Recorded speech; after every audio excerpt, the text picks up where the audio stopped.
Honestly, let's talk about long-term first, because I think we can come back to Christie's point about a quick fix while we finish talking about the rest of it.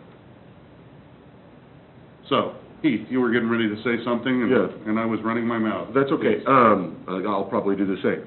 I think actually, I know we're looking for this. I think our solution is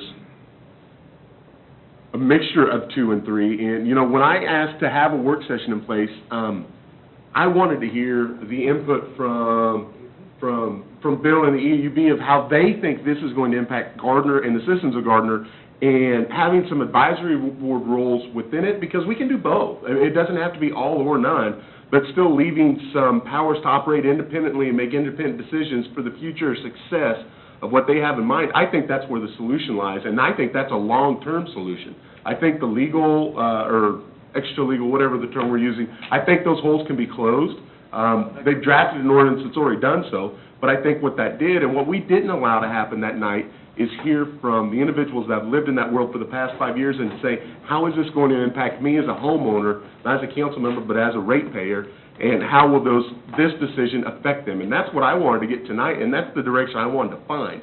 That's what I asked to have by tabling the motion, to fully vet each side of this. And I think the solution is a 2 and a 3. We talked about some of the HR pieces, the payroll pieces. Those are things where that's not an independent solution. That operates under the guise of the city and the city's already in place pieces. But there's other things that they can do. Maybe the purchasing policy they operate under is different, but more clearly defined, only because of some of the emergency situations with short-term resolutions that need to take place. So that's what I hope for tonight, and that's the one thing we still haven't gotten to. I haven't heard one person from here say anything yet, and that's what I hope to get. Well, and actually, let me speak to that. Because, first off, I invited them, and the moment that somebody wants to ask a question, the utility board members that are in attendance, feel free to ask the question. However, this is a policy decision, and I think there's going to be plenty of opportunity for input from utility board members if we just decide which way we're going to go. And basically, we're getting down to 2 and 3, which is either, electric board for independent or advisory, or 6 and 7, which are Board of Public Utility for independent or advisory. I almost think that making... And actually, just one more quick thing, Steve, and I'll let you jump in. But Steve, Heath, I think that when it comes to doing it only for electric and not for water and wastewater, Councilmember Shute seems like he's on board with a Board of Public Utility idea. Councilwoman Harrison, Councilwoman Roberts have both said that they're on board with a Board of Public Utility idea. You've been resistant. I'd just like to see why it is that you don't like the idea of the entirety of the utility bill. I think it's a pretty clear answer in my opinion, and I think the city is best served by experts in their field. And what it does by separating the EUB is it allows them to only be, because the electric and the wastewater, though they build together, they operate independently, and their resources are independent of one another. Their capital expenses are different from what the EUB. So I think we are best served by saying, you are the EUB, become experts in that field, operate efficiently for the best interest of the city of Gardner. Now, that's not to say I don't think that we shouldn't have another board that might be water and wastewater, that actually is a board, an advisory board, or that might have some of these other things, to become an expert in their field, so that we have these individuals that actually lead in that section, and that they can be best at exactly what it is we ask them to do. I would take that even further and have, if you had a BPU, you have an electric component, and you have a water wastewater component underneath the same BPU. I could see that. As long as you have the electric carved out from water and wastewater, because they do operate differently. You have different skill sets, you have different risks, you have different build-outs. they would come in under the same BPU for purposes of strategic planning and working under comprehensive plan, but I mean, from the standpoint of administration and operations, they've got to be separate, just because they work differently. I think that statutorily, and actually Laura might be able to speak to this, I think each of the utilities end up having to operate their own fund, correct? Mm-hmm. Okay.